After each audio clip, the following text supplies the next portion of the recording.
Jeremiah chapter 1 verse 5. Jeremiah chapter 1 verse 5. Matthew chapter 1 verse 1 verse 6. Jeremiah chapter 1 verse 5. Matthew chapter 1 verse 1 verse 6. Then it over Genesis chapter 12 verse 11 to 13. Then my verse I challenge whenever later a menu ticks my verse I find out 8 or whatever it is. But anyway,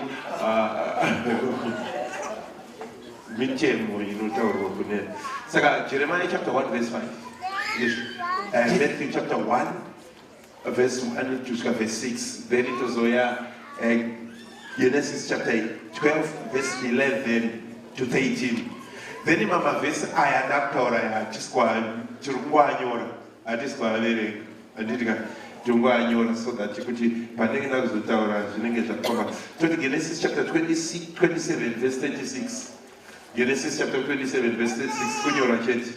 Genesis chapter 29 verse 11 and verse 17. Genesis chapter 29 verse 11 and verse 17. Genesis chapter 38 verse 27 to verse 29. Deuteronomy chapter 23 verse 2. Now Romans chapter 7. Yes, Romans chapter 7.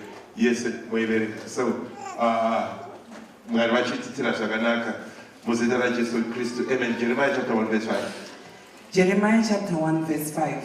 Before I formed thee in the belly, I knew thee, and before thou camest out of the womb, I sanctified thee, and I ordained thee a prophet unto the nations. Amen. Matthew chapter 1 verse 1 to 6. From verse 1, the book of the generation of Jesus Christ, the son of David, the son of Abraham.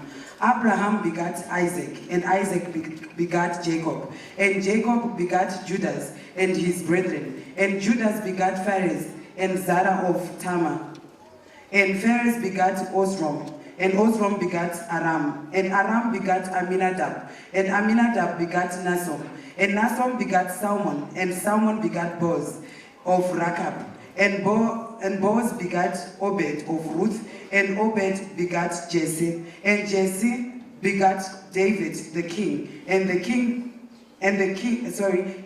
the king begat Solomon of her that had been the wife of Uriah. Genesis chapter 12 verse 11 to 13. From verse 11. And it came to pass when he was come near to enter Egypt, that he said unto Sarai his wife, Behold now, I know thou that a fair woman to look upon.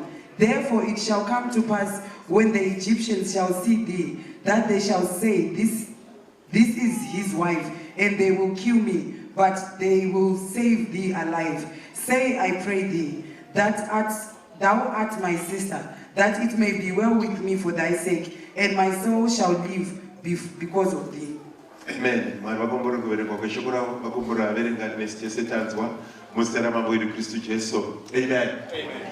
What is amen? And what is amen? We have to continue. We need to remove some things in life here that is single. Saka Mariga Vachipatsire, Vachitire Shakanaka, Musitara Mabu Christu Jesu, Nugutiku, Fura, the Nyanse, Luma, Vachiti Gonesa. But the topic here, I said for Mana, they're going to edit the bloodline. Edit bloodline, editing, I'm not going to edit. And last week we were saying deporting, remover, but this time we are saying editing. Saka there is a process here to not visa by editing, or the process here to not deport. And then the cross-site deport. This time we are editing. Which all of the human being is a very complex being. There's things that don't visa. There's some things that don't edit. System editing the DNA, your DNA or the bloodline. edit the DNA or the bloodline. Mwari vachititira zvakanaka muzita ramambo vedu Kristu Jesu. Amen. A human being is a complex being, a complicated being. He has, or she has, diverse life forms, incorporated. Originally, when we began, let us create men in our own image and in our own likeness. Let him have dominion over the fish of the sea, and let him have dominion over the birds of the air, and every creeping thing. And then God, the creation, Genesis chapter 2, verse 7, Genesis chapter 2, verse 7, and he molded a being. But that original being is no longer there. That original being is no longer there. We now have my beings, you and I. Now the humanity the creation form yabako yasiyana nemasikirwa gaitwa Adam bekutanga Adam mwari vakatonozipinda mugarden vavanoumba munhu. This time God is no longer God is no longer creating beings alone. God is no longer creating beings alone.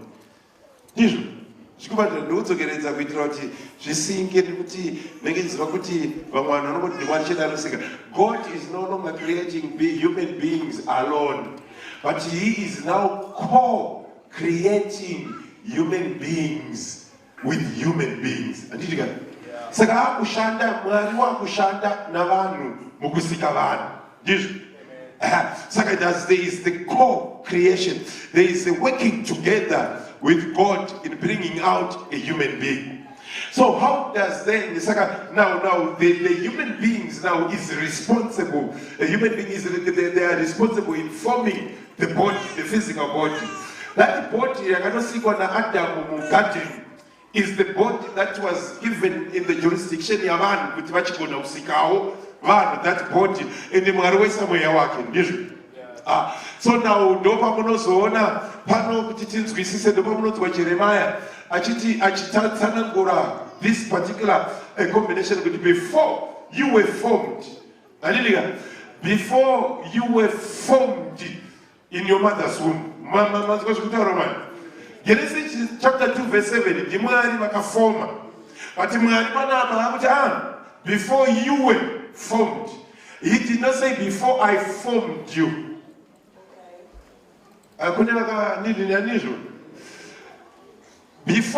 Before I formed thee, or like in the belly, I knew thee. Before thou comest out from the womb, I sanctified thee. So it means that God is now forming, God is now molding, using the mold of a human being. So the human being is participating in the formation of a human being. So the body is now formed by a human being. And God is depositing a spirit. Before you were formed in the mother's womb, I knew thee. But that formation, I knew thee. Before you came forth from your mother's womb, I knew thee.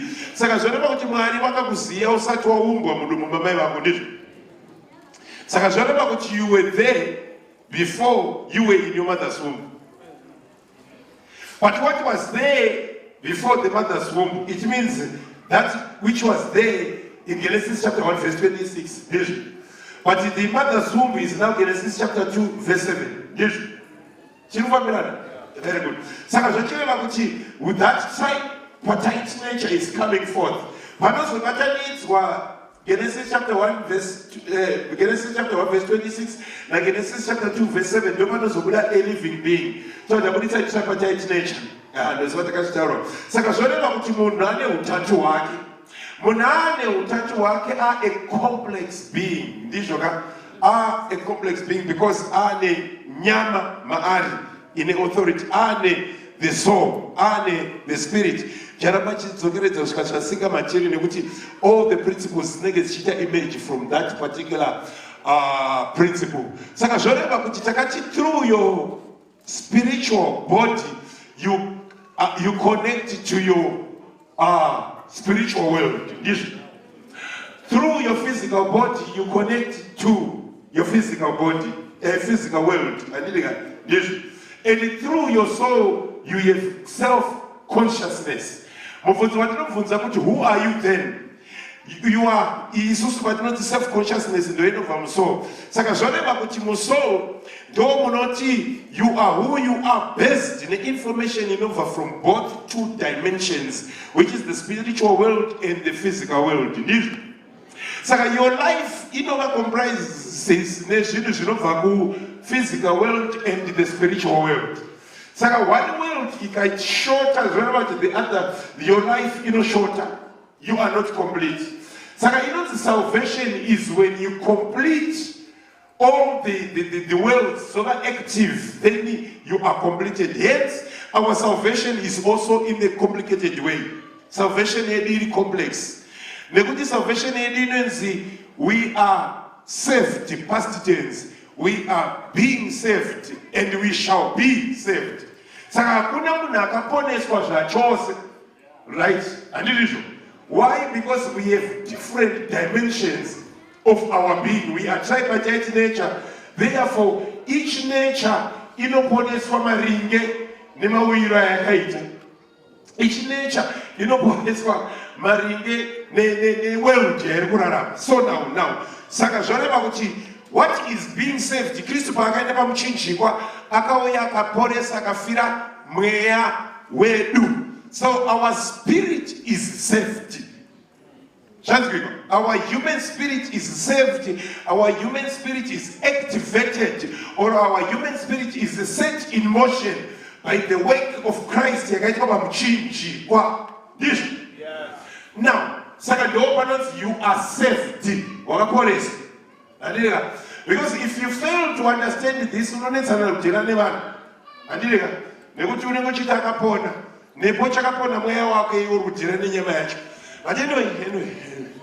saka chapona pano mweya ndizvo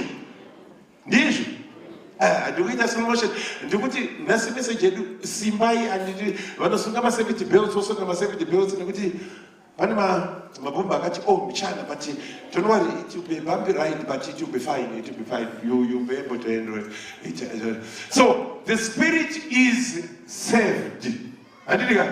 Our soul is the one that is being saved. That's why you come to church regularly. Why are we coming to church when your spirit is saved? You are coming to church to grow or to mature your soul. Because your soul now is the one that is in the process of being saved. The soul is the one in the process of being saved. The method of saving salvation is the sort in Romans chapter 12.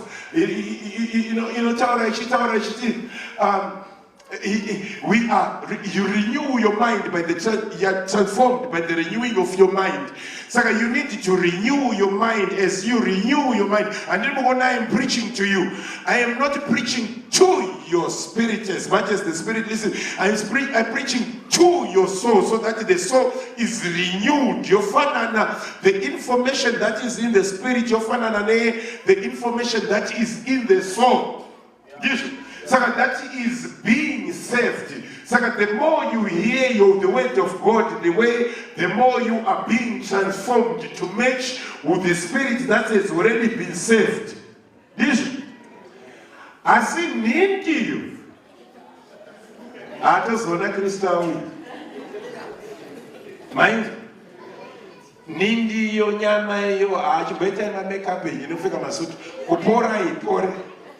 The day rekupedzisira.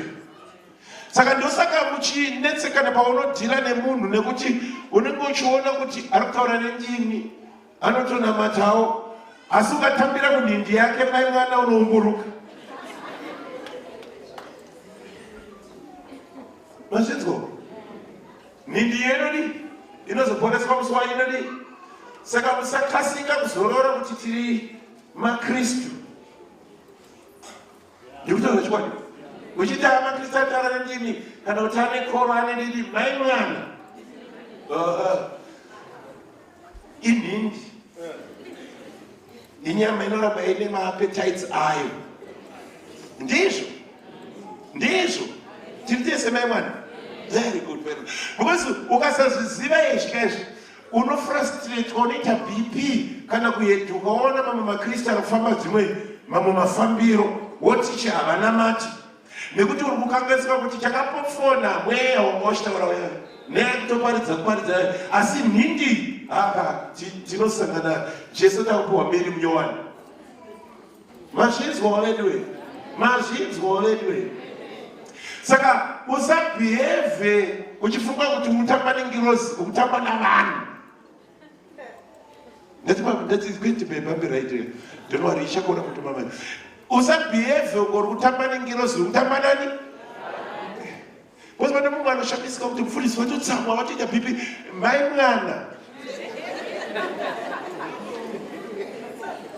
mwana. Musazorore nekuti munhu akapona ari kupona achapona. Ndizvo mazvinzwa vedu. Mwari ngavatiitire zvakanaka. Alright. Now, so if that then is the process, my main focus is I'm not focusing on what has been saved. I am focusing on what shall be saved. And what is being saved. Nobody main focus here today. No activity edit the bloodline. So now, the spirit is saved. So the spirit, when the spirit is saved, activate the nature of God. That Mari anengane purpose, anengane desire. Yake anesa pamuri adiliga patiri aditi maybe I'm not caught up on any is the nature yadagadi. Yeah, is when the spirit was activated, God has deposited a purpose in my spirit. Saka that spirit do yakutikoro aikwete inini munindi. Ini chingoro myasarandi. Mwari wakadana mweya. Mama go. I don't know what I'm going somewhere. So later for much. Mwari wakadana mweya wangu chi ukapora. Ndizvo ikavayadetswa yavaenda kuBible college yavaita zvokwamari yavakutoparidza. Mweya inini rimui nyasara ndikunoku ndizvo zvikubatika mushomizvo. Very good. I think I agree. Saka zvadaro takuchitarisa kuti now if then that is the case takuda kuti munyasara ndeuya abatirane namumwe nemweya waakadii, because they two must agree kuti pave nepower. The spirit must agree with whatever is in the body, and the concept of it power ndakaitaura last conference anyway. Saka zvabatirane zvokuti zvibatirane pakuchida kuti how then do we deal with the crisis inopinda mukati muupenyu hwedu, handitika. Saka do we deal with the crisis nekuti patataura kuti munhu akaenda kumanyasarandi, ndizvo mandinzwa uchitaura munyasarandi. Mwari pandaka muchinjiko wakamutsa mweya ukabva wadedzwa waita koro, handitika. Pati pakasara munyasarandi akaberekwa nemanyasarandi. Mumanyasarandi umu ndo mune bloodline, handitika. Ndo mune DNA, ndizvo. Saka mumanyasarandi umu DNA haina kufa pakaporeswa mweya, nekuti mweya hausiriwo nyama, ndizvo. Manyasarandi akaramba DNA yayo, akaramba bloodline rawo. Zvirikuzwika. Saka zvoreva kuti pane koro pamunyasarandi, ndizvo. Ndoshandisa example yangu so that it makes sense for me. Pane koro pamunyasarandi. But munyasarandi paakurarama pane zviri kuitwa nomweya nezviri kuitwa neDNA yake nebloodline rake. Pane zvinhu zviri active zviri kufamba mukati muupenyu hwangu zvandisina control nazvo. Zvemweya kunyange ndikadakuparidza kana kusadaparidza ndinokodziparidza, handitika. Zvenyama pane DNA inoframe life yangu because it is my bloodline, ndizvo. Izvozvo tikasazodzokera kutora masure mweya todongorera mubloodline redu kuti tichiona kuti zvii zviri mumunyasarandi zvinokanganisa koro. Mai mwana ndopota foirira. Ndosaka Bhaibheri richiti work out your. Why is it working out your salvation? Istakafirwa pamuchinjikwa. We are working out because chapona mweya. But mweya wakufana kubatirana nenyama iso and my body so that we agree. Because a house that is divided against itself cannot stand. Pain's house, msafamba kuti imba church ino ipaita roho iwe uri one. munhu ane mundangariro muviri ngaarege kufunga kuti achagamuchira chinhu kubva kunani kuna Mwari. Vaitaurwa kwanga kusiri kuungana kuno kwaitaurwa iwe uri one. Ukaona munhu asikabatirane nemumwe nyaya izwa kusabatirana nemumwe haana kutobatirana naye ari one. So now the principle now is to unify who you are, because we are tripartite nature, body, soul, and spirit. But now turning two parallel forces that are directing our lives. Number one, I am born as a spirit, and now I have the body in a bloodline, in a how then do I unify the two? Then the process here and church, so that you can work out your salvation. And with prayer and trembling, because when you go to the you can be Holy Ghost Spirit filled, baptized, and everything. But you know, two lives. At least two lives, because its nature is balancing, is revealing itself.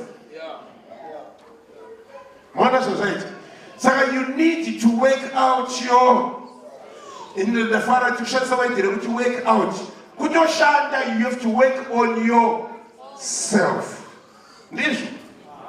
You need to work on yourself. Don't worry, that introduction. So now, how then do I work on myself? This is a critical question. We need to ask, how then do I work on myself? So I know that I have a spiritual destiny in my life, and I have a bloodline destiny in my life. So there are two parallel lines, but I must unify them to have one destiny. So that is the process of working out my destiny. Shadaru. Then Bible shokorama no varachim now. Tabaguna Jeremiah taenda kutane bloodline.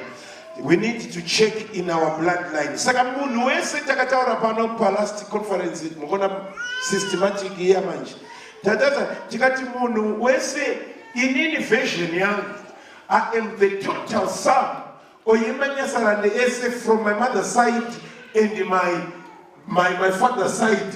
Ese anozorora paneni, whatever they suffered, whatever their strengths and their weaknesses. And the weaknesses and the strength from my mother's side, let's go last time with John William, Lucia Leonard, no master Babangu and my mom. Sakati John William, line Rana John William race, Kuveronadam, the line race, Rana Lucia Leonard, Ginny latest version, Yach. Ginny latest motto, Yach. So, whatever is in them is dominant within me. They are waiting the manifestation when an occasion or a situation that is similar to what they faced kuti manifest mandiri. Saka kana kwedu kwakamboitika upombe. Saka zvoreva kuti mandiri mune upombe dominant. Ndizvo. Kana kwedu kwakamboita mupfumi, mandiri mune upfumi dominant. Zviri kumirira an occasion, an activity yakafanana yakaactivata uzvakamboitikawo. Saka I am the total sum of everything that happened in the life yema two lines akandibereka. Zvanzwika mushemshi? Zvanzwika mushemshi? Now zvadaro ndachipushaina zvadaro. The latest version. I need to scan my life. In life, no scanner, DNA man can a bloodline ram. No shuona kuti zvakadi zvese zvakaipa or zvinopikisana nekwandinoda kuenda. I make sure I deal with them. We edit them out. If we fail to edit them out, they will manifest in our lives without asking us. This is not kumbira zvino manifest when in occasion yakakonzera kuti chimanifeste kudhara ino chinobva chamanifesta muupenyu hwedu. Handimaona tisingade, ndoda kuti ndibate point, usingade but inobuda kuti zviri muropa rako zvinhu zvese zvinoitika mukati meupenyu hwako zvinokonzerwa zvinoattractwa neropa rako. Saka zvazvinoenda kuenda kunonyudza zvazvinoattractwa neropa rako, saka zvoreva kuti hausiwe unochuza asi ropa rako ndorinodii. Very good, very good. Ropa rako ndorinochuza. Saka iwewe ukasatarisa chiri kuchuza uchachuzirwa zvausingadi. Amunondibata? Ukasatarisa chiri kukudecideira, which is your DNA and your blood. Zvoreva kuti your blood will decide for you. Wotanga kuona zvinhu zvausingadi mukati meupenyu hwako. Iwe uchiziva zvakanaka nekuti unouya kuchechi tokudzidzisa zvakanaka, iwe upenyu hwako woita zvakadii? Zvakaipa. Ndopasakada kuti verengai Romans chapter 7. Pauro anoti zvandoshuvira kuda kuita. NdiPauro, muprofita mukuru, muapostora mukuru, akanyora almost 3/4 yeNew Testament. Anoti zvandoshuvira kuda kuita iye handizviiti, asi zvandisingade kuita izvozvo ndobva ndazviona ndichiita. Sei zvaitika? Nekuti pane chimwe chiri mandiri. Ichocho chiri mauri ukasachiedita, whatever you want will not happen. Mwaona zvaita? Saka zvoreva kuti zvinhu zvinoitika muupenyu hwemunhu hazvisi zvaanoda, asi zvinoitika muupenyu hwemunhu ndozvaari. You don't receive what you want, you don't get what you want, but you get what you are. Saka you are not what you want, but you are your own blood. Yeah. So if you want to change what you want for what you want to come into your life, you must make sure you work on what is making the choices for you. Huh? Don't know what I said. So how then do we do that? We got to a model, maybe, so that you understand where I'm coming from. Today I taught you the Abrahamic bloodline. And Abrahamic bloodline. Zinza Abraham, ropa Abraham.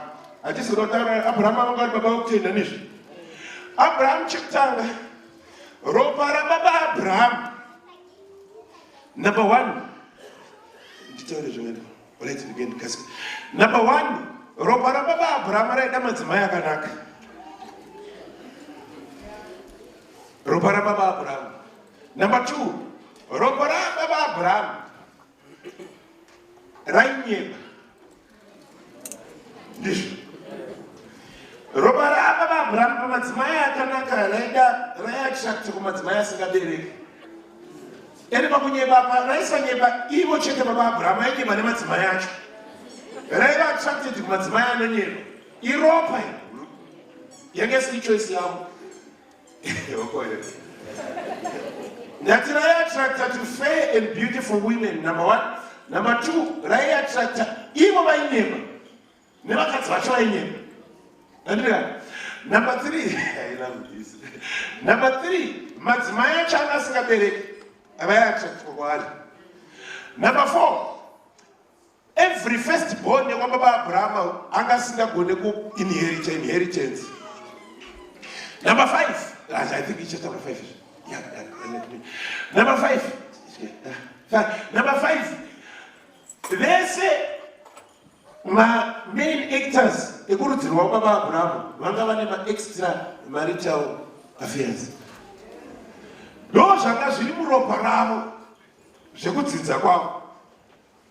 Waitongoti ukaberekwa ikoko izvozvezvo zvaikubata. Whether you like it or that's what my neighbor. Let us know. Let us work on the Baba Abraham so that it also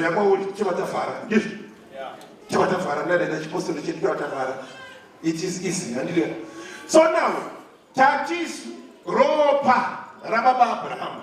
Raida Matsmaya Gadi Akanak Abraham Bakar or Isaac, and that's a very condition.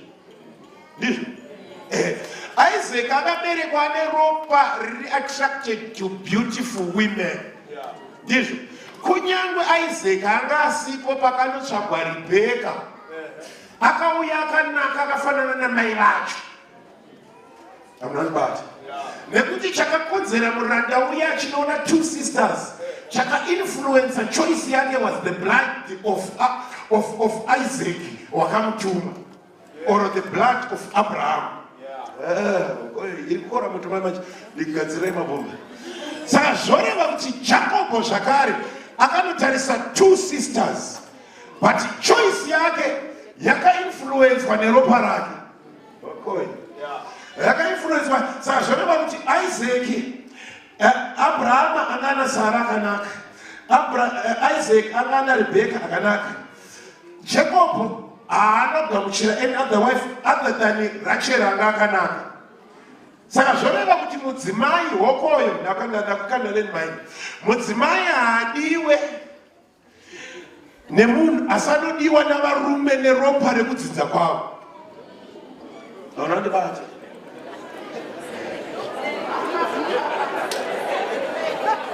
Mudzimai adiwe nemunhu asanodiwa neropa rekudzidza kwavo. Varume vese wokoyo, varume vese vanororana mai vavo.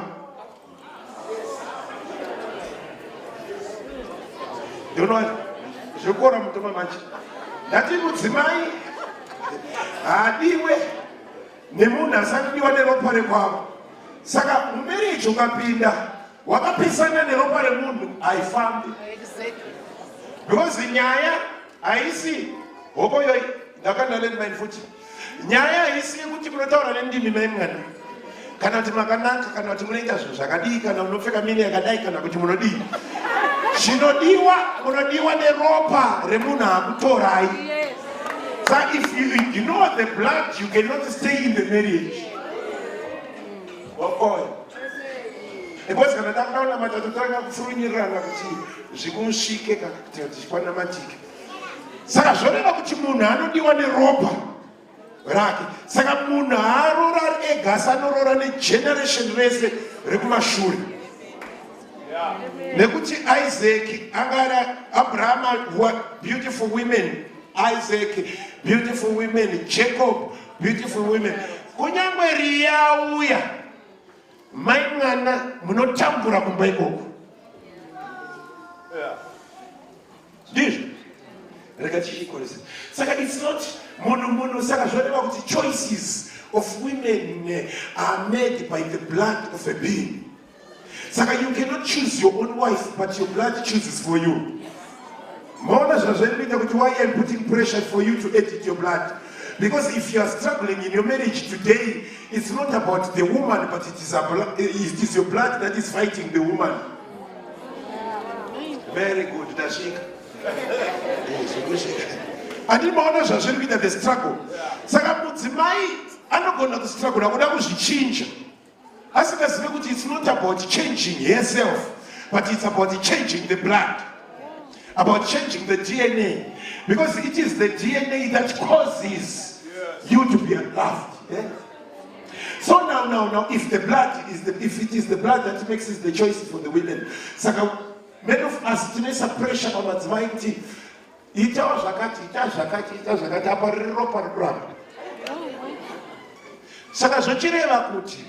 Not every man is attracted to all women. Unouya ukasapfeka hembe kana usiri kaindi inodiwa neropa rekwedu, mai mwana munopfeka hembe ndofunga kuti munekomana. Nekuti you must understand and know the type that is I am attracted to. If you don't know what attracts me, then you have failed. You cannot be attracted to me. It's not how you smell, how you change. It's not how you do your things. It's not how you behave. It's not. But you must understand what attracts me. So that every man must protect the weak, the tendency. I think my tendency, the conditions and my kinds, the must types about my attractor. Because if you release that information, you are vulnerable. Why must morals actually that powerful? I'll get to the next page. Why must morals actually that powerful? Murumano siya kwake wakarora akunobvunzwa wanonzi inga makarora kwani andika panonzi inga makarora wani achabva expose weakness yainoita kuti atractwe obva kuti zviri kwani mai vari kubaba vari kuti baba dai havadai ari kupa uyu power rekuita zviya zviya zvaataura. Saka uyu akufunga kuti smallhouse ine ari iye atengesa bhesi.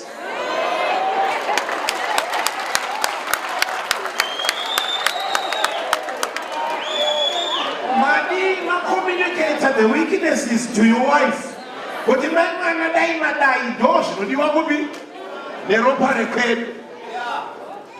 Saka pane tendency smallhouse anongotsvaga that key, and that's the critical question that they always ask. Kuti what is it chamasira wenyu? Ende vanoita kuti vari kuti vane mweya wamwari inga wenyu yakanaka wani, inga wenyu yakudira. Let me just talk. Inga wenyu yakanaka kuti wani, inga wabva kuti zviri kwani, uya uya hadai, ende uya uya vhadaro, you're now attracted to it.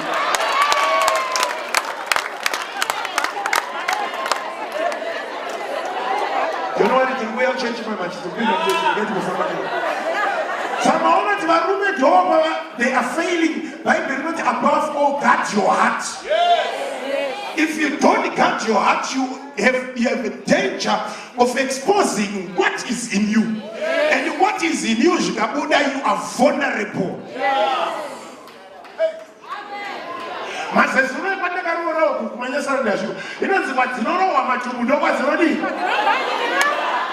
Kunyangwe mukadzi akangopedzisira abata weakness yako, kunyangwe akaita sei hauzvione zviri wrong. Ukaona uchiti haagone kubika, it's a love problem. Unaonizwa? Ngati it's a love problem. Nekuti murume watinoti Samson akaenda kuna Delila, ndo Bible not he was attracted to Philistine women. Aenda ikoko kunyangwa akanzi Samson gara pana pawara ko republic akanyema ndizvo odedzerwa kuti okoye maFilistine abuda. maFilistine aibuda mukauchi yaakagara, aisabuda panze, aibuda mumba maari. But mangwana Samson aenda kusvika makumba aDelila. Zvese zvakaipa zvaakunogerwa naDelila aisazviona. Why? Nekuti he was attracted to that woman. Okoyo ndakadala imani. Ukaona murume achikuwana marombo pauri, you are not attracted to that particular.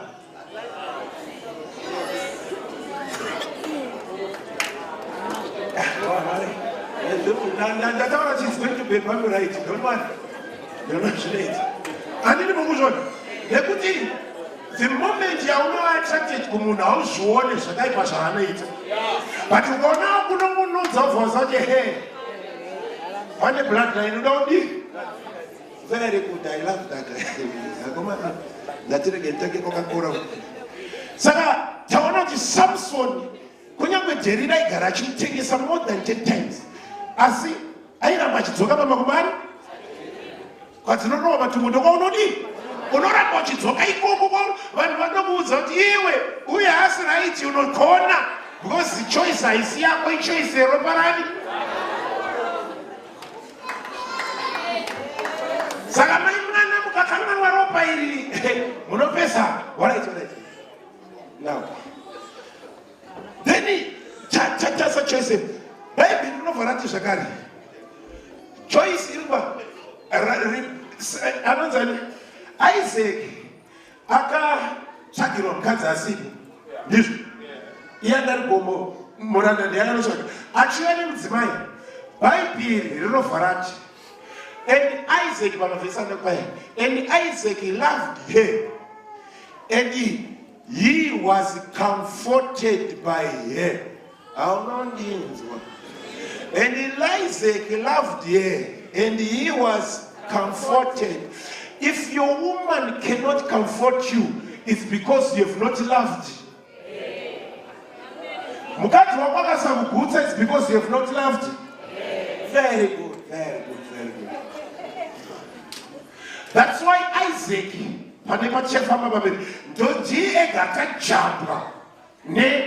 extramarital, because he loved her and was comforted by her.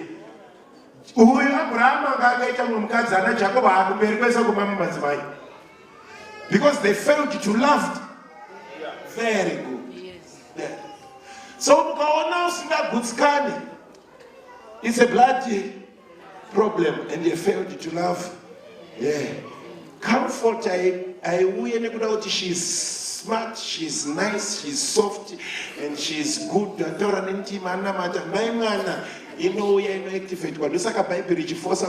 Husbands love you. All the things when you have made a decision to love.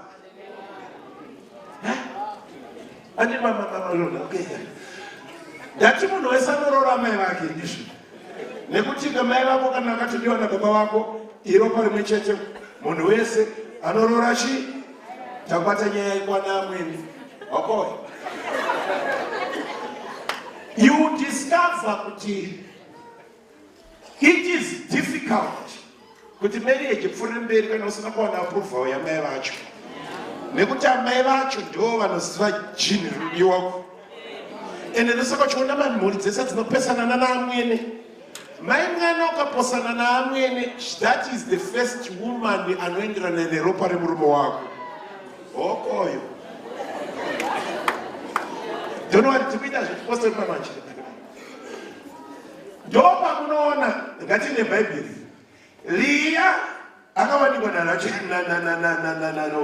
chapter 1. I think let me close this part by Leah. Leah akarorwa na David na Jacob. Atorwa na Jacob. Anakuwa na approval kuna Rebecca. Hakuna chakabva kuna Rebecca. Nekuti Rebecca anakuwa approve. But Rachel aidikanwa nodiwa nerudziri fair and beautiful. Pakarorwa Rebecca akatumira murandakadzi wake mwanasikana basi akamutumira kunochengeta Rachel. Randburg. Mazvinzwa? Leah ndiye akatanga kuroorwa. Ndizvo. Uyu akazororwa mudiki. Pakaitwa Leah hakuna chakabva kuna mbuya Rebecca. Nekuti panga pasina kuapprove. Wakoyoyi. Saka ukaona mamwene vasina kuapprove vasati ropa riya rinoda unonamata chete. Vasati ropa riya rinodi rakurapa. Ndizvo. But pakaita Rachel wakaona magifts akubva kuna Rebecca achienda kunani? Kuna Rachel nekuti she was approved by the mother, hence she was loved by Jacob. Saka madzimai, you must smell like mamwene vako, you must cook like amwene vako, you must bake like amwene vako, you must dress like amwene vako, you must do like that.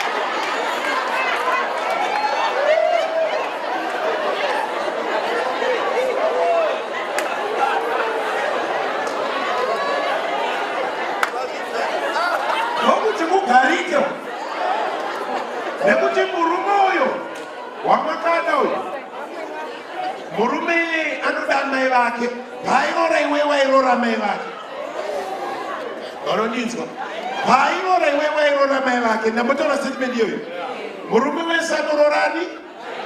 So if you fail to align na mai vake mapesana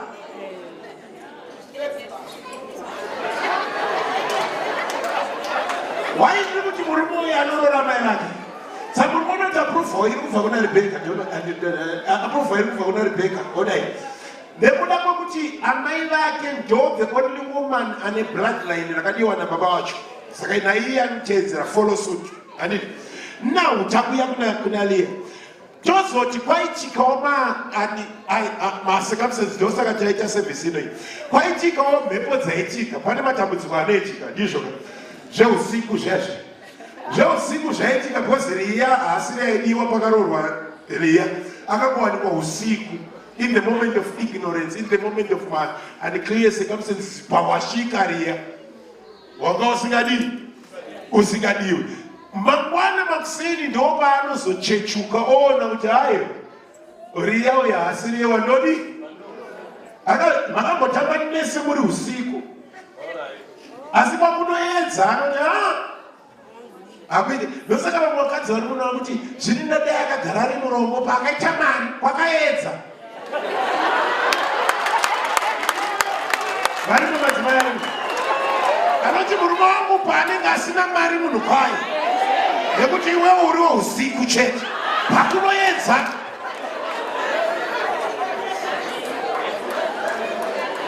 liya akadiwa usiku vati kwavakaedza Jacob akati in the moment of ignorance, in the moment of my problems, in the moment yekuti unomira naye madzimai analiya ndo vanomira nemurume mukutambudzika kwake paanokuita mari zvagara chete. Saka waitsvagwa mochi murume wako anenge achidanana neiwe akadongorera kuwindo achimirira rachena.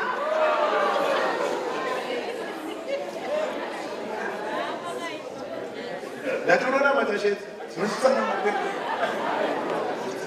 Samaona kuti nyaya yedu iri kuomera kuti haisi problem Israeli yakaedza kubereka kuita achitedzera madzimai nechizezuru kuti ndogara vana vangu akakakata pakubereka but hazvina kuchinja moyo wemunhu.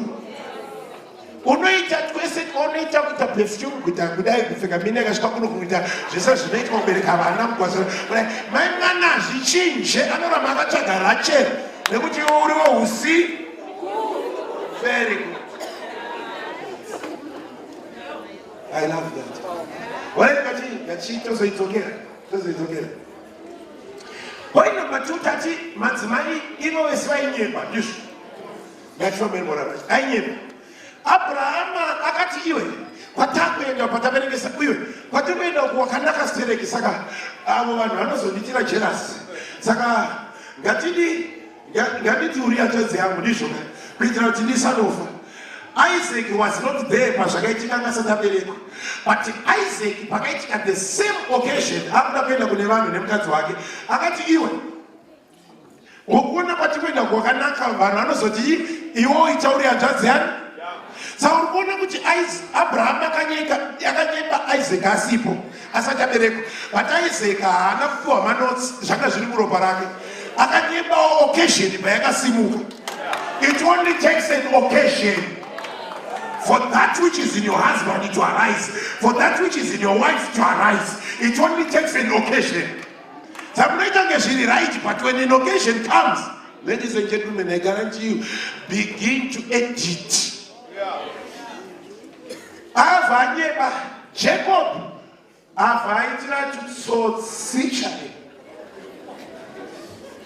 Jacob, and the better.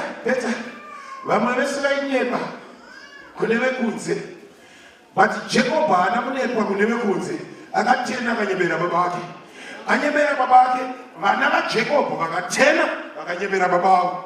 Saka chaunorera ukasachadhesa nhasi chinomuka mangwana chorwisa iwewe. Arega nditaure principle do ndichakonkluda naro kwatipesana. Ladies and gentlemen, kuchurch atisi kusini management program. Kana sin suppression program, kana kuno kutisana discipline. No, we are not here to discipline ourselves or to suppress our emotions or actions. We are here to get rid of them, because if you suppress them, they will rise up. Because what you fail to kill this time will rise to destroy your children. Because what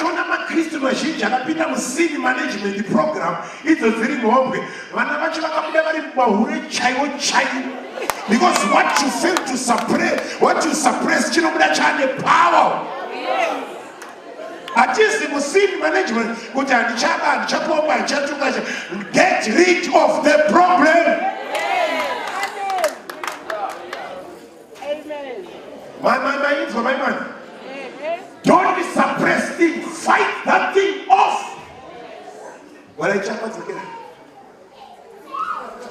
So Abraham lied, Isaac lied, Jacob was a trickster. Yeah, to him kind. Vanava kevesavari 10 vakafava munyebera. Wana munyeba kwa vakunani? Kuna Abraham kwashika ku vamakoronyera chaiwo chaiwo.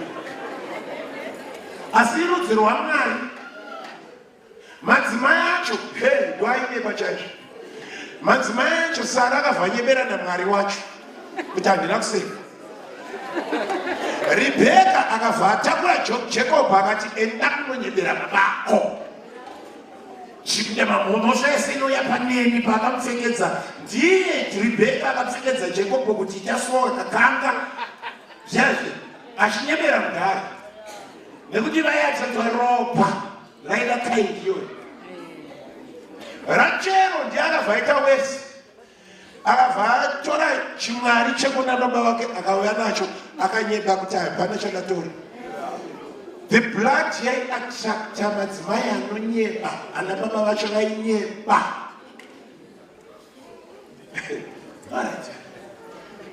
Saka tati vaizotora madzimai ari barren. Ropa ravo raiattracta Sara asikabereki. Vakatora 25 years. Sara naAbrahama varorana pasina mwana.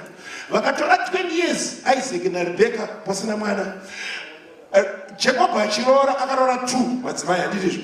Vese vanga vasikabereki. Andoziva kuti munofunga kuti Ria aibereka. But Ria akatanga asingabereki nekuti zvanga zviri muropa. Bhaibheri rinoti ndosati munovereka Bhaibheri muchimhanya hamene kwamunenge muchimhanyira. Bhaibheri rinoti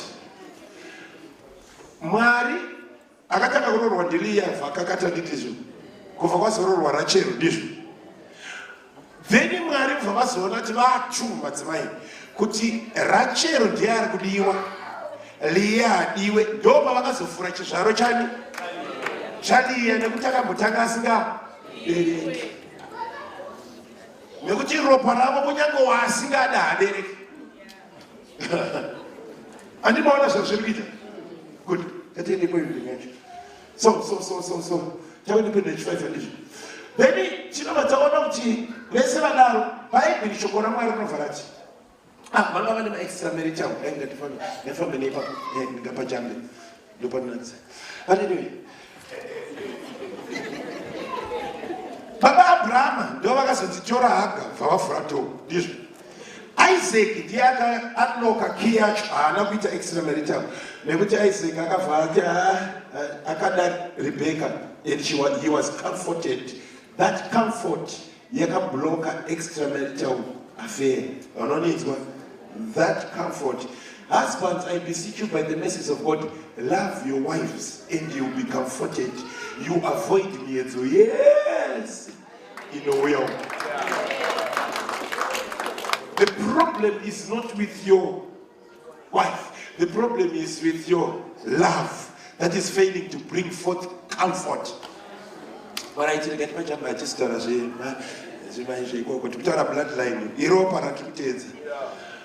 now, pano extramarital, saka Jacob, Isaac akapona Jacob akaivaita hopo. Tikazobata Judah, ndo wachapedza naye. Judah akazoita futi izvozvo extramarital affair. Ukazoona muroora akupfeka sechifere, aiziva madhira mudhara. Kuti mudhara anopota achiti akaenda very good. Ndosaka akanogara muroad. Wozi wagara muroad usingaite izvozvo unongodi very good. Saka sei nekuti zvanga chamaka senda kuti ndavharwa kwese pati ropa iri ndinoriwina. Akaziva zviri muropa ramudhara akati ndopfeka sechi zvinodiwa nechi.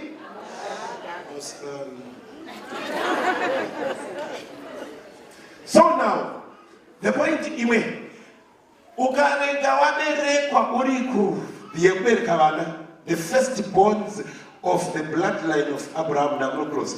The firstborns of Abraham of the line of Abraham vanga vasingawane inheritance. Panochati Mwari vatipatsire tina matiri mafirstborn edu. The firstborn wakangoberekwa kurudzi ikoko waipotsana nenhaka, no matter how brilliant you are. Waipotsana nenhaka nekuti rudzi rwese rwaAbraham hakuna aiwana nhaka ari firstborn.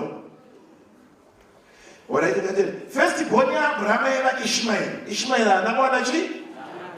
Firstborn ya Isaac era Esau. Esau anakuwana chi? Nakeke nakuna Jacob. Firstborn ya Jacob yakaeri Reuben. Reuben anakuwana chi? Nakeke kuna Joseph tikaenda kumudzi kuna Judah. Anindizvo. Aina kuenda kune firstborn. Saka firstborn amene paikoko nomecha unodi unengone mhepo yekuti kuno kuma firstborn hai will not make it in life. Saka mungona kuti bloodline, if you don't know the bloodline and you are firstborn of that particular house, you are in trouble. Nobody knows kuti firstborn ya Joseph chaiyo mwana wacho aina kuwana naka. Ikaenda kuna Ephraim, pana Ephraim na Manase, nakaenda kuna Ephraim. Firstborn ya Judah, matwins akazoita aya anakuwana chi naka ikaenda kuna Phares wacho. Andidika firstborn ya Jesse, mwana wa Jesse anakuwana naka ikaenda kuna David. Nekuti rudzi rwese kwanga musingadiwe naka ikoko inowana na firstborn. Namwari wacho akatoredzerawo izvozvo. First Adam anakuwana naka, second Adam akawana naka. Mwari wacho hamene kuti zvii zvaakakutorawo kuti but anyway.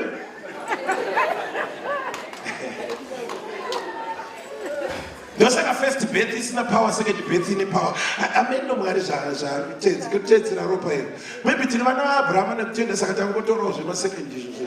But anyway, andini murikuona kuti this now is affecting every bloodline. Saka zvoreva kuti your life now is determined by what runs through your veins. Mazona. So if you are ignorant of the things that runs through your veins, therefore, wakufoira mu life, no matter how you takwenda kuna varoma takunova takwenda chipostori.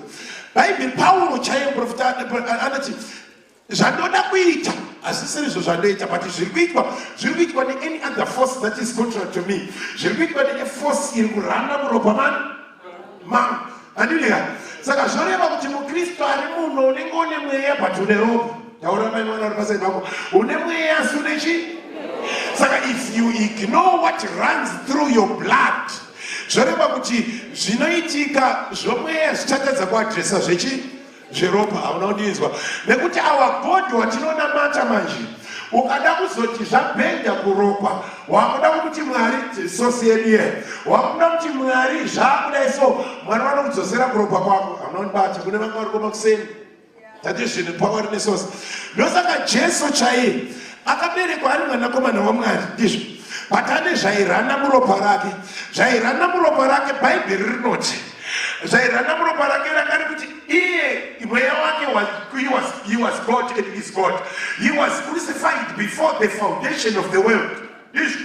A crucified before the foundation of the world. But aenda kuGetsemani akutaura Mwari kuti chinjai. Dai kuri kuda kwangu ndaiti mukombe uyu ngaupfuure. Wamukombe upi wakuda kupfuura iwe? You were crucified before the foundation of the world. The blood was now talking. Iye ari mwana waMwari ane ropa raitaura. Haunondinzwa. Ari mwana waMwari ane ropa raitaura. But akazodzidza kuti I need to edit my blood so that I fulfill the purpose of God. Akazoti not my but your will, God. So if we don't come to a point yekuti Mwari wangu chakutaura pano hachisiricho inini, chakutaura pano yanyama yangu raropa rangu, ndakutaura Mwari kuti not my will but let your will be done. Saka your prayer is it is when you fight the weaknesses that are in your blood so that they will not surface again. Bible John chapter 15 and not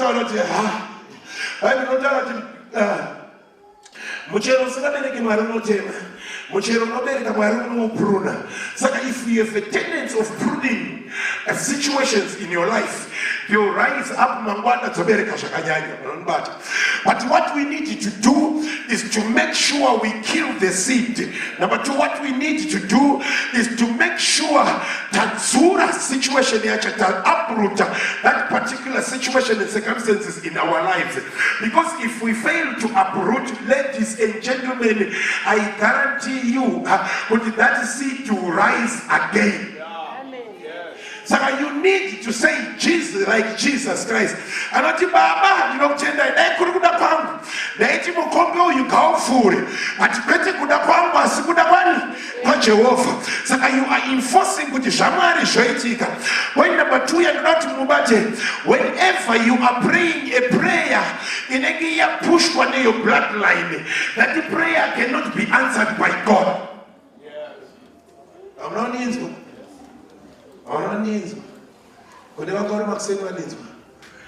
Jesus akaenda nemunamato wakauchi sosiayo iri the bloodline rake akati Mwari, ladies and gentlemen, Jesu wainamata varume enda hakuna munamato waisanzwikwa kunyange wafa 4 days aimutsa ndizvo aita mashura Jesu uyu.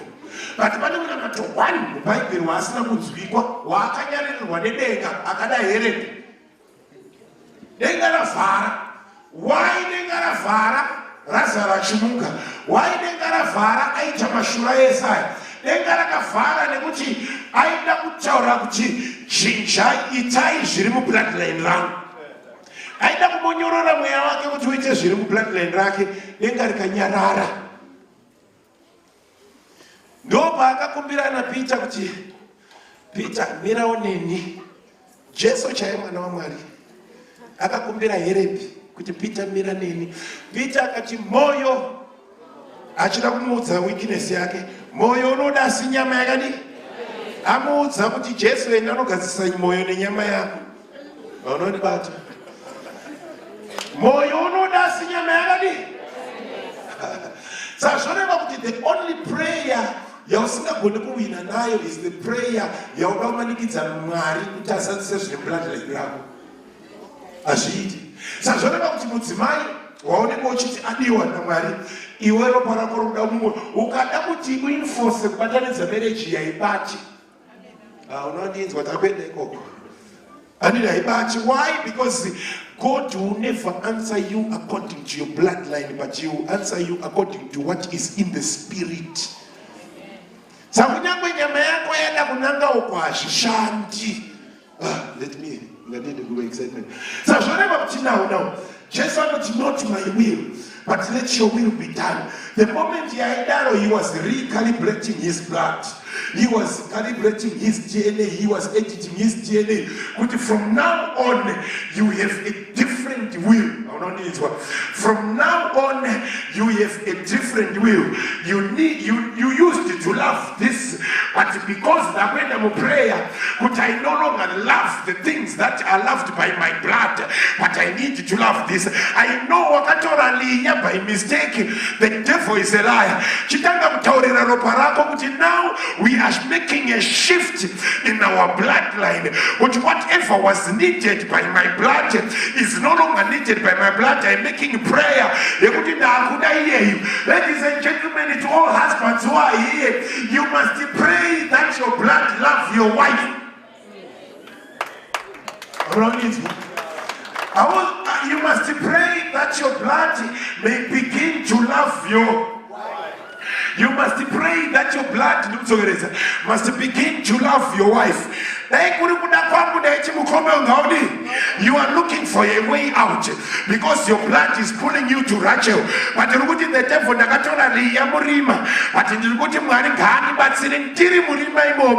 let my will, let your will be done.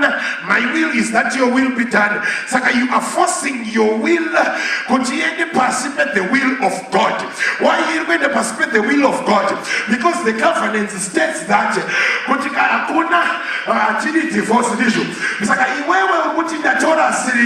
I've already made a mistake, but I can alter my will, I can alter my love, I can edit my bloodline to begin to love.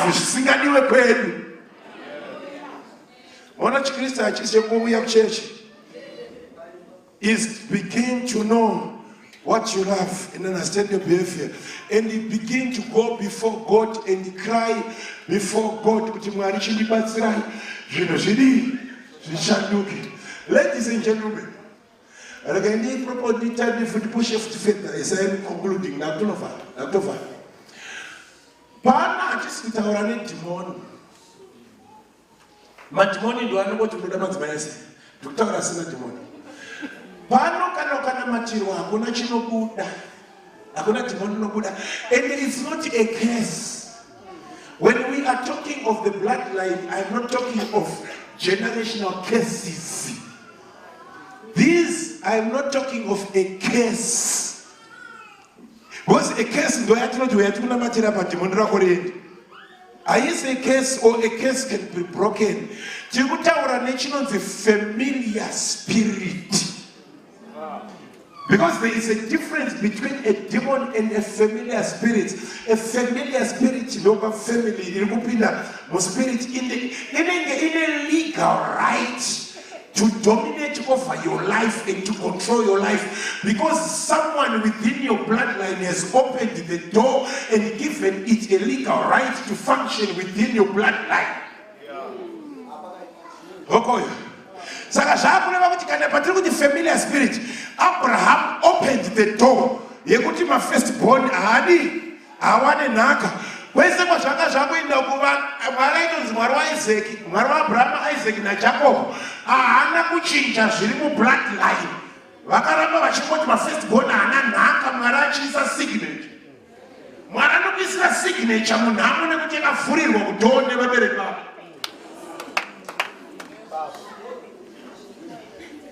Sakapano takuti mwari lopairi chini batsirai. Nekuti zvirimo zvavhiringana neshokore ina kuti I must edit what is in my blood.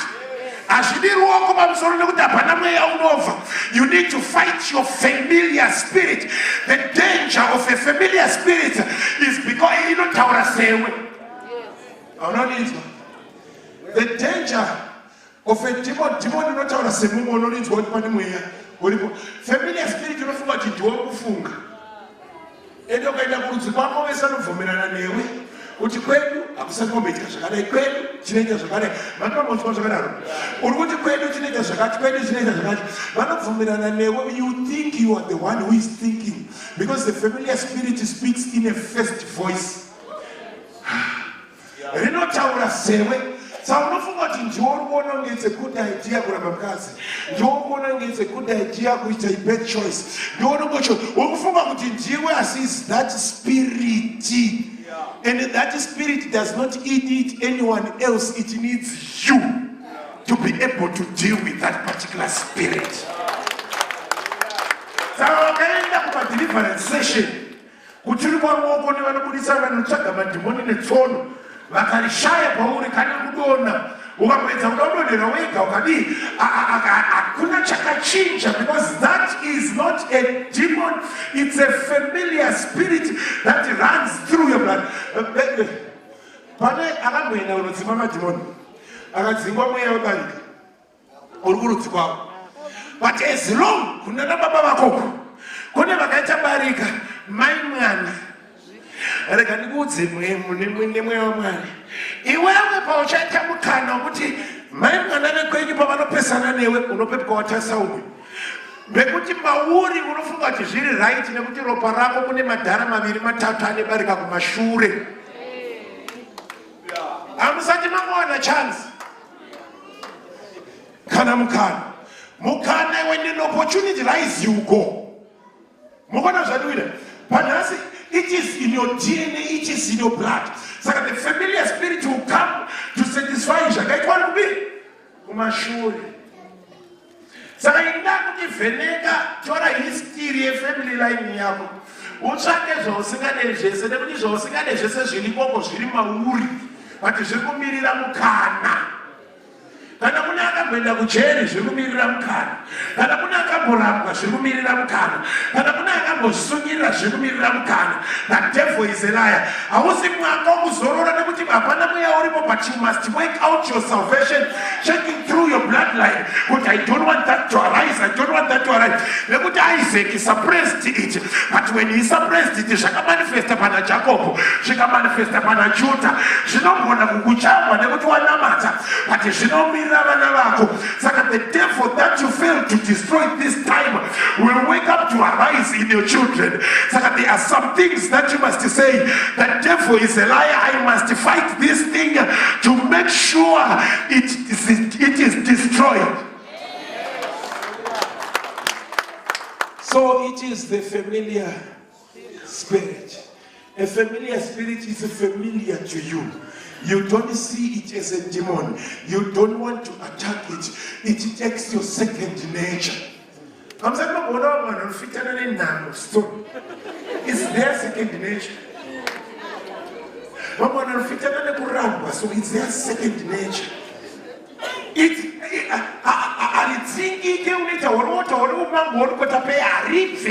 Because it takes you like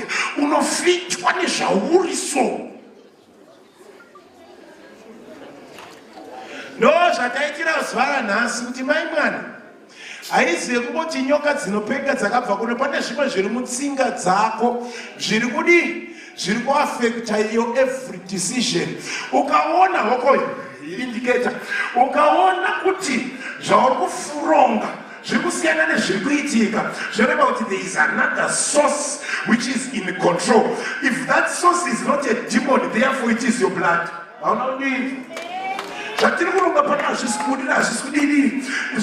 That source is not anywhere else, because I never deliver searches that I wonder about demon Rabuda, Paolo Namatoloni, at the Jesse, Jimukonze, Europa, Jirimuropa, Tuwaka, Wemandini. Very good. Jirimuro Parimanas, Sakasabu Torera here when we to Europa, Dono Siva, Jirimuro Parago, the devil is a liar. Marchini Patsa, you want a revelation. Yes, Jirimuro Parango. They go to Jirimuro Parango, she never know what is it. She would never know what it is. I don't know what is the problem with me. You know, I never remember that Veka. Jirimudi. Ropa we mandrase shamanza ntamanazo maskop donora egega shiribui muropa we mandrase jese janduna kuita pana chinomudira zvakuda kushika zvoramba shiribui muropa we mandrase wani kuita kuti panere mwana unopedza akuna muroya ariko ropa rako dori kukuroya. You are failing to work out your salvation. That mwari ngatibatsire titete back to ourselves.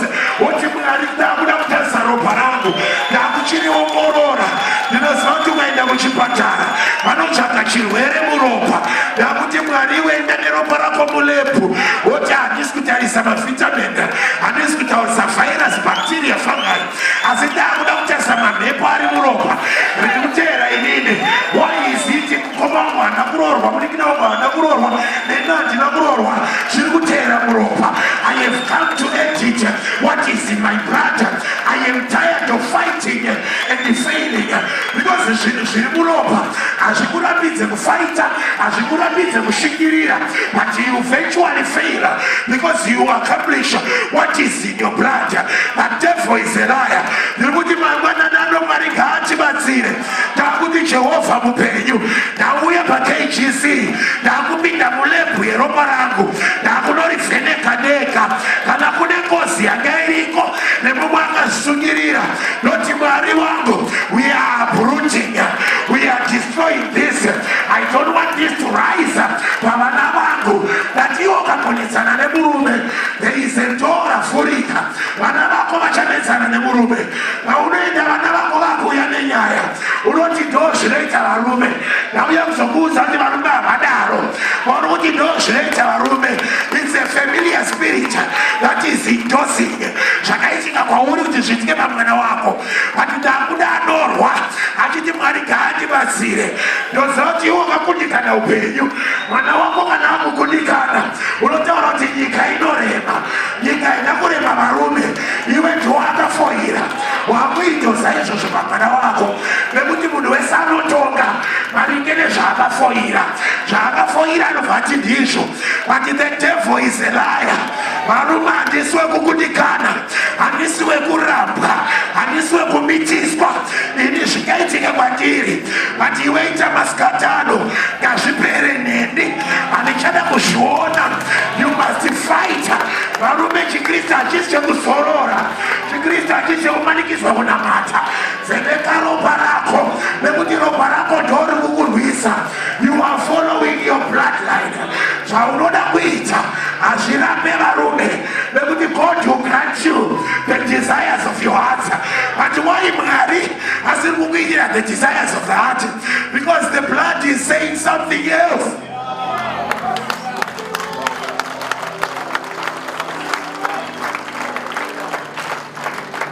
Vazhinji, we are ignoring. Tichifara kuti hando zvakaitwa kunana ndozvinoita ndemuningira wangu hana brain. Baba mukuru wangu hana brain. Mai mwana baba mukuru wako ane ropa newe. Zvichabuda pavana vako. Makrista anoita basa rekunwisa tii vaningira vavo. Kunwisa tii hama dzavo kudzidzisa chikristu chacho.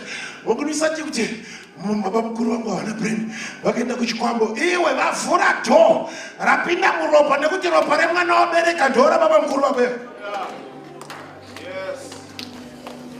Vanoziva vebhaibheri vanoti ini nemhuri yangu tichanamata Jehovha. Iwe vakoya mukristu ponesa dzinza rese. Hakuda unozvona kunge superman superwoman uchiti ndinega ndonamata. Whatever you are suppressing it to target your children.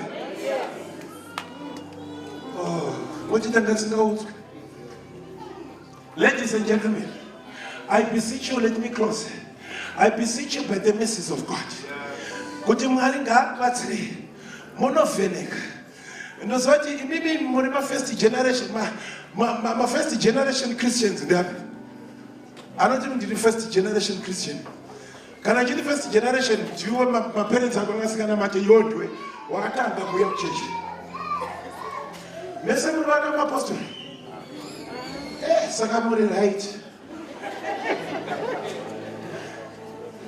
The danger of a first generation Christian is anoinvoka yekuti vabereki vake vanga vari vanonamata n'anga ndizvo. Vabereki vake vanga vari vasikanamate Mwari. Bhaibheri rinoti Mwari unorangarira okoyo zvinhu from first generation, second generation, third generation to the fourth generation yevasingamude. Saka zvoreva kuti God self vanorangarira zvakaitwa ne3 generation behind you iwe pauri kuti wanamata nhasi. Ende Mwari wako achirangarira 3 generation behind you. As if you cannot cancel those generations.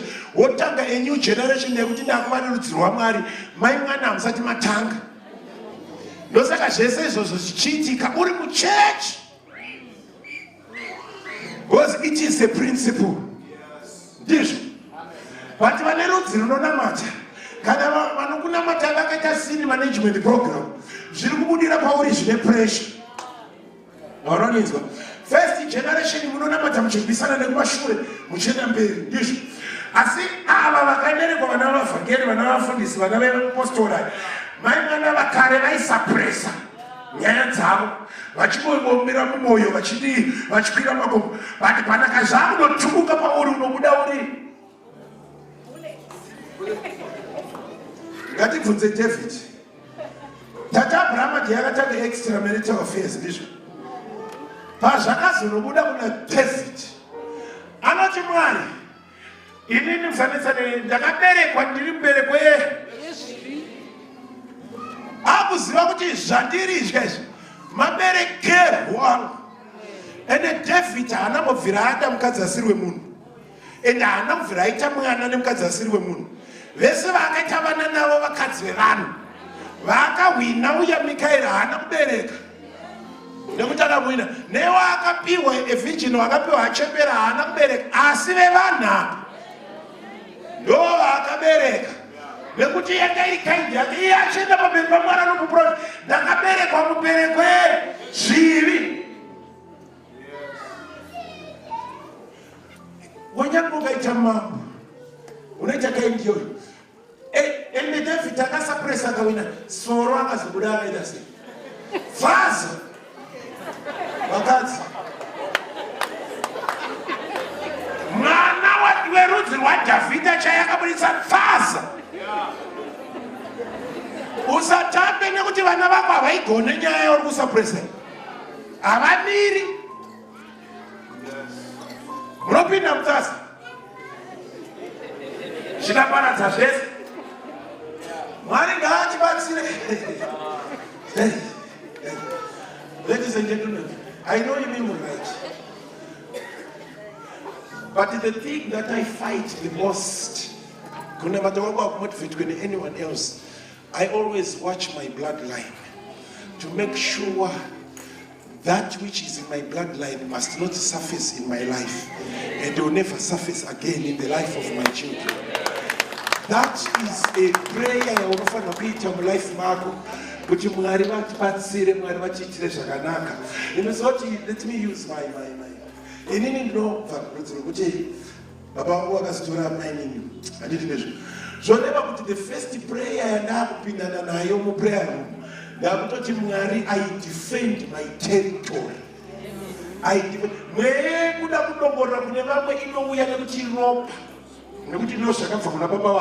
But I make sure I fight that spirit to make sure it comes to an end. And to make matters worse, the complication was to end, to strengthen that that could go to my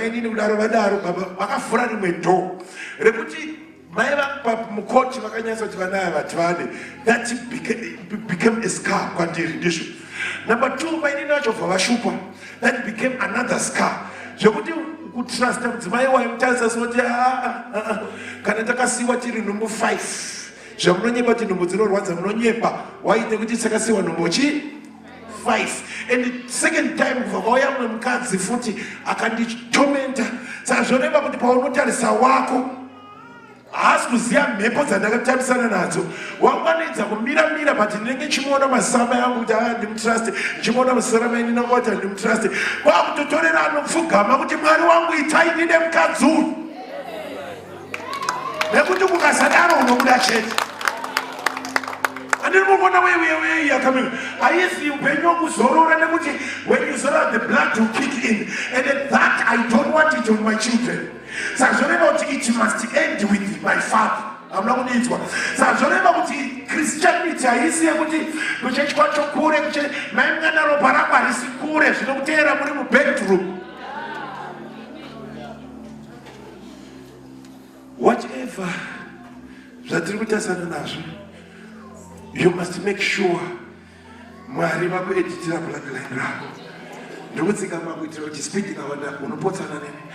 edit your bloodline. I don't know what you're going to do. Mama, not that I can't be cherry, even. We cherry, even. It all a forward. On bloodline, I'm going to go so. Sagaiwe, Chilekabudi, Kusorora, Naguchi Chapome, or Senabudi, Kutute, Zrimuro Paran. My man, now wake out your salvation. It is true. Let me conclude by saying, it is true. But you can be different from a bloodline. It is true. It is true. Number one, genealogy proof at Deuteronomy. Let me close by this. I must be Matthew. I'm closing. The closing.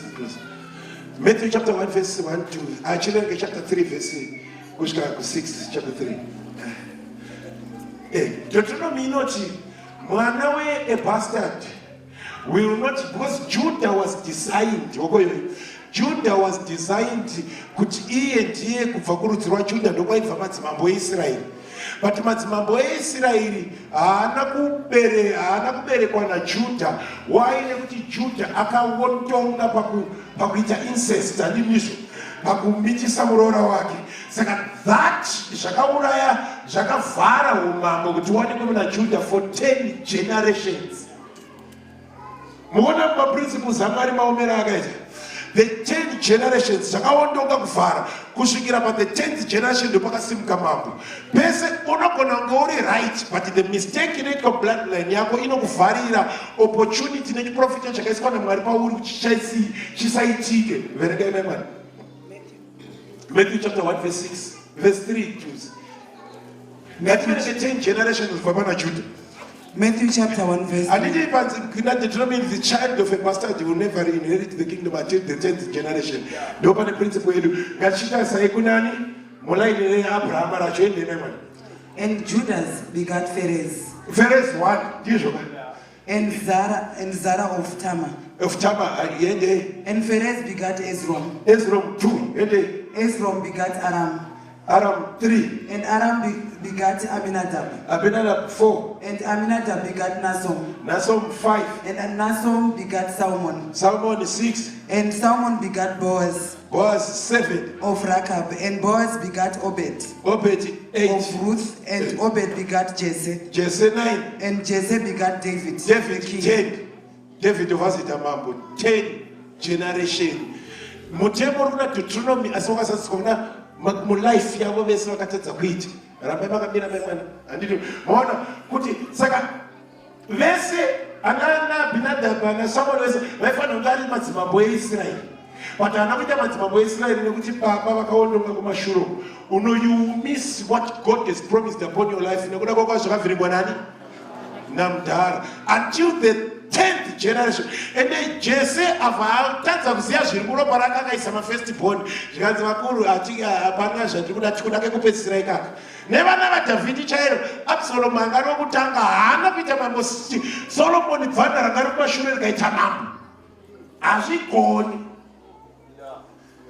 If you don't work on your blood will fight against you. Maimwana regechena ene futi dzokeredza ifuti mafisiya. And Judas begat Perez. And Zara of Tamar. Tamangari. Iye wokuchinja rechita chifeve. Ndizvo here. And Perez begat Esrom. And Esrom begat Aram. And Aram begat Aminadab. And Aminadab begat Nasom. And Nasom begat Salmon. And Salmon begat Boaz of Rakab. And Boaz. Rakabangara.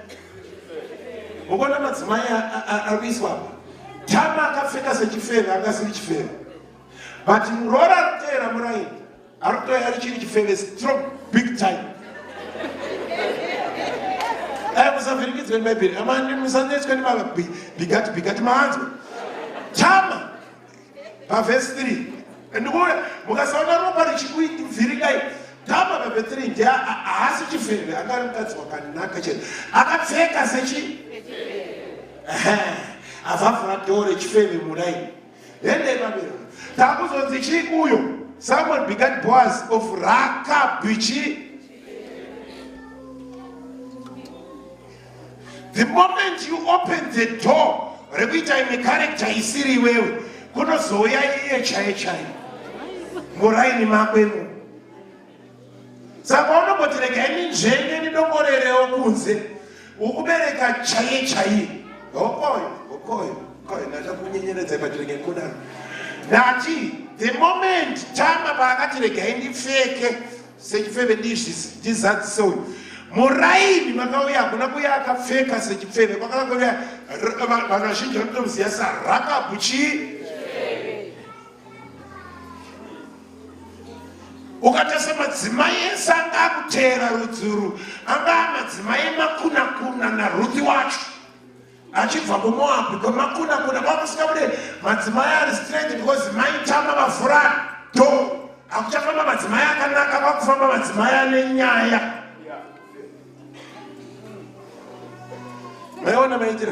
So whatever you say it's your weakness, whatever you fail to do, it will attack you in the future. And Boaz begat Obed of Ruth. And Obed begat Jesse. And Jesse begat David. Let me close. I didn't want to kind of Jesse. Look at Jesse, I know I found no kind. Jesu aisafanira kutangika ndiye because maari muna Dhavhidhi, munoziva Dhavhidhi hatitauri, muna Tama, muna Rakabu. Jesu aifanira kunetsa.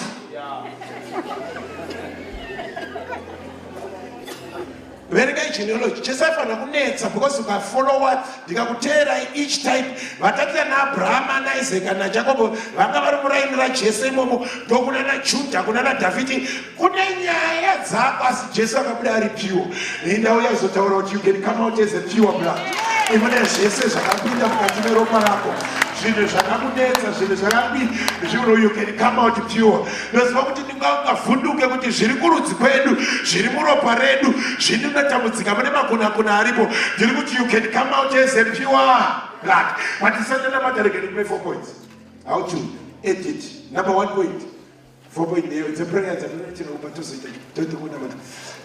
This was supposed to be a teaching vision. All right.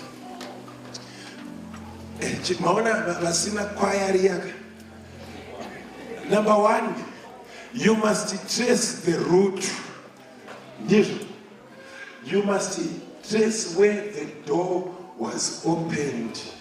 Or not in ndinokumbira ruregerero nobata tichatisana pamusoro pepriest saka vanhu kutaura priestly concept wokumbira ruregerero kuti Mwari ndinokumbira ruregerero kuna akazarura door recharecter yausiri kuda mukati meupenyu wako. You are going back. Anilika wonotaurana nababa Abrahama kuti baba Abrahama ndo vakawenza nyaya yekunyemba, nyaya yemabarren women, nyaya according to. Then you ask for forgiveness, you ask for mercy. Mercy inoreva kuti withdrawal of judgment or suspension of judgment. Saka zvakureva kuti you ask for mercy kuti Mwari. Point number 1, akatanga kuita chihure, akatanga kuita madzimai vaviri, akatanga Mwari ndakumira naye, I identify with them and say, God forgive us. Mwana zvazvakuita wakuti chi God forgive. Nekuti you have identified the line rawadi racho iroro woenda muraini momo wonotora a priestly source yekuti Mwari ndakumira pamukaha padoo rakapindira chinhu ichi, ndakuti Mwari tokumbira ruregerero. Handiti Mwari tokumbira chi wo identify that particular door raunokumbira naro ruregerero. Door number 2, woti Mwari, I know the door was opened. Zvarakavhurwa door iyi chinibatsirai imi Mwari, nekuti door radii ravhurwa. Chinibatsirai kuti door zvaravhurwa zvese zvakapinda nepadoo. Zvese zvakapinda nepadoo, you need to identify them now. Pawa kuti zvese zvakapinda nepadoo, you need to identify them and fight zvese zvakapinda nepachi nepadoo. Woti Mwari ndinokumbira nyasha dzenyu nekuti zvese izvo zvakapinda nepadoo zvakapiwa legal right to function in your bloodline. Andika the door rakapinza zvinhu zvakapinda legal right kuti zvifunction in your bloodline. Saka ndakunyengetera Mwari kuti zvese zvakabvumidzwa kupinda nepadoo ngazvivharirwe, door ngarivharwe. Saka chingoti number 2, closed door. Number 1, you ask for mercy, you ask for forgiveness. Number 2, you say, let the door be closed. Anditi saka you are asking the door to be closed. Kuti andiri muunzwa language andiri kushandisa tichaitaura papriestly. Ndiri kuti saka zvoreva kuti whatever behavior yaunoita nhasi, rege nditsanangura panhu yandiri kuti legal right. Inini ndikabuda panze ndikapomba ndizvo, ndapa legal right kuna Satani kuenda pavana vangu kuti baba vake vakazviita, ndakubvumidzwa kuzviitawo. Maona zvozvaita. Andinangopomba ndirini, kutapirirwa ndirini, asi ndapinza tight vana vangu, because kwavari inenge ya second nature, because it's now in their bloodline. So whatever you do, you are adding to your bloodline for it to manifest muvana vangu. Saka you go back to that bloodline, not Mwari, close the door. Zvatsvika mushemushe shako machikristu, I don't know. Ndosaka chisingaperi. Saka zvoreva kuti number 2, you must then, as you close the door, you must then attack the familiar spirit. I didn't daughter Farah by helping Nanapo. Then we must attack the familiar spirit or by the familiar spirit that was given the assignment to enforce that particular character or particular behavior. Because every behavior has a spirit behind. And it urombe unobvumirwa kudzinza kwenyu. Baba yako ngori murombo sekuru murombe chichi. Saka pane a familiar spirit designed to enforce. So you don't just close the door, but you then you get hold of the familiar spirit and say, Mama Mukuru, you are removed from the assignment yamaita kurudziruno. So number one, you must repent on behalf of the one that opened the legal door. Number two, you must demand kuti Mwari chindibatsirai chindiitirai zvakanaka kuti that opened door rakavhurwa mwese kapinda ichiparara. Number three, uti Mwari, I bind the familiar spirit that the strong man you want to remove the strong man from the assignment yakapiwa to your bloodline. There is an assigned familiar spirit that enforces you. No